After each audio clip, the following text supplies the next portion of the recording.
queen 2 off would normally be a fold on the button.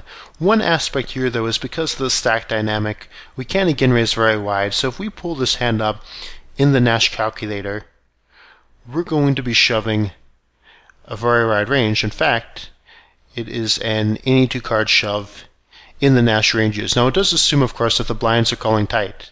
So the small blind, despite the fact that he's fairly short, is only calling us at 12%, and the big blind is only calling us at 3%.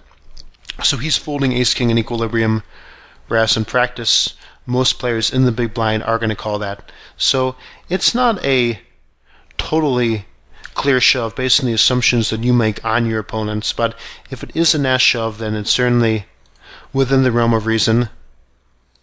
And the main alternative is going to be to raise small, as neither of these players seems like they're 3-betting particularly wide. And here again, I would go ahead and raise small. I would raise the minimum, or to about 420 max.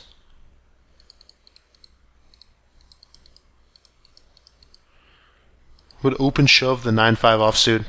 This player has not been putting on much resistance, and I would shove any 2 cards for 6 blinds effective in the small blind against him.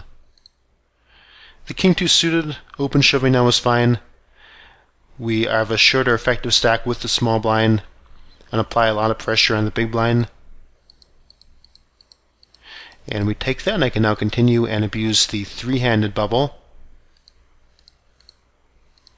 7-6 offsuit is a fine fold.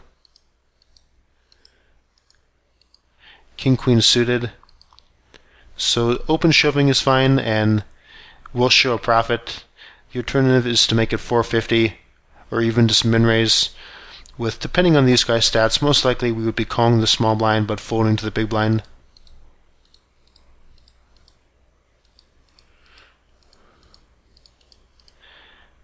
Ten-9 suited will definitely open, so I make it 500 here. Here he elects instead to limp. Gets raised on and shoves, which is a creative line. And a lot of lines like this come down to how you normally play. And if your normal style involves a lot of limp-stabbing, as Heroes does, then you have to get fairly creative.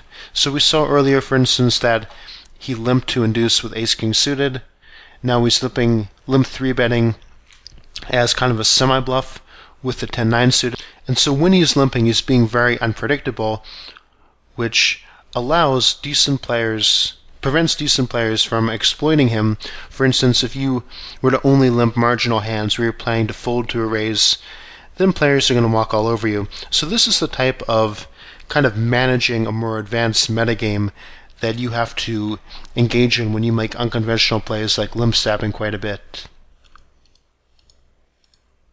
Whereas, if you're playing, say, unfamiliar opponents and you play a lot of games at lower stakes, then they will go ahead for sure and just make the standard play of raising to 500, applying ICM pressure in the small blind, c-betting if called, folding to a 3-bet, which would definitely be the standard line and the line that you would normally want to engage in.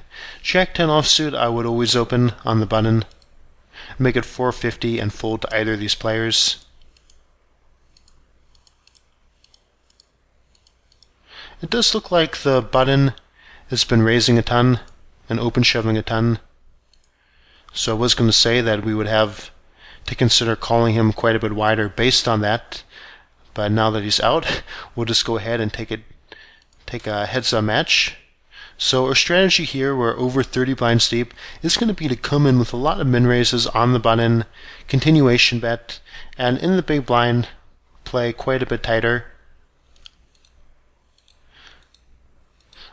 Some players don't feel as comfortable getting to heads up with deeper stacks, but if you play this area well and you're confident in your play, you can get a very nice edge, because a lot of players, well, obviously against recreational players, but against better players, some of them are going to have up 15 other tables, and they're just looking to get to high blinds. They don't want to play deep stacked heads up, and against players like that, if you're a competent heads-up player and you're patient, you can get a very nice edge.